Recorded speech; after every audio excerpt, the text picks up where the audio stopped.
I'm Edie Lush, and I'm here in the Hub Culture Pavilion in Davos. Very pleased to be joined by Lara Setrakian. Thanks very much for coming. Great pleasure.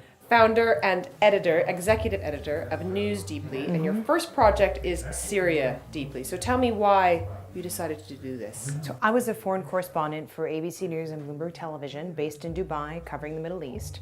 And we were rolling through the Arab Spring when I noticed that because Syria was the last revolution, it got the least attention. We'd all been focused on Libya and kind of started to move on from the story, which we usually do in the newsroom. We move on to the next thing, but the story kept going.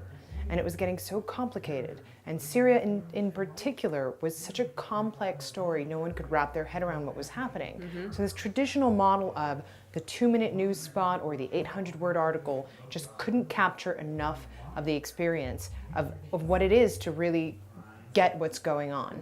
So I had done a lot of work in social media. I had really made my career covering the Iran election crisis in 2009, and I thought there was just a better way to fuse technology and journalism to go deep into a single subject. And it was out of devotion to covering the Middle East and this notion of journalism as not just getting it right, but making sense of what's going on. And journalism as sense making.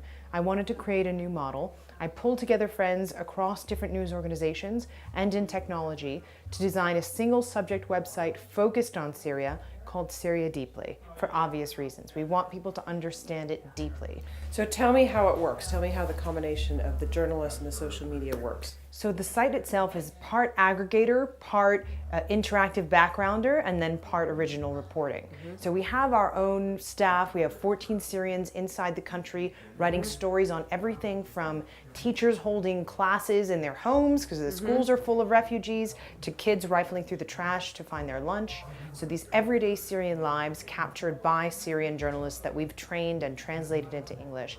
And then separate to that, we have our favorite analysts and experts weighing in on the Geneva talks and what's going on at any given moment. So we can generate a really unique mix of content and then put that next to modules that capture what's happening on Twitter, the latest headlines from Google News, visualizations of the latest data coming out in the refugee crisis, and then bits and pieces of it in little boxes. So in the end, you have this user-friendly, digestible snapshot of what's happening. A very complex situation.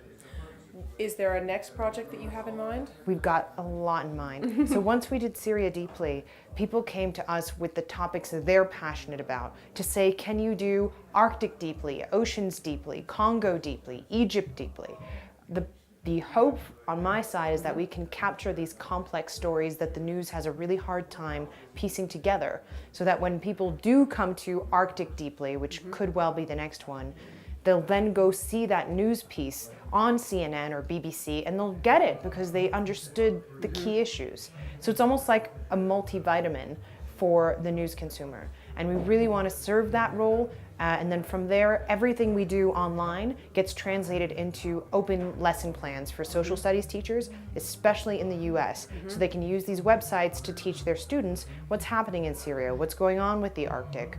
Because if we need to get in there and change the consciousness toward a place where we can grasp this stuff, it's really complicated.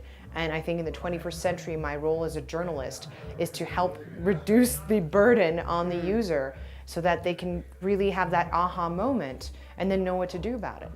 So you're basically bringing complexity to an oversimplified world. Definitely. And it's interesting because you can find a way to convey things that's in a format that's simple but not simplified, because these are always going to be really interesting and really intelligent subjects. You can't dumb them down or else we won't really understand the essence. But if you can use especially technology and design to make the stuff more digestible, then it gets a lot easier for people to just understand what's happening.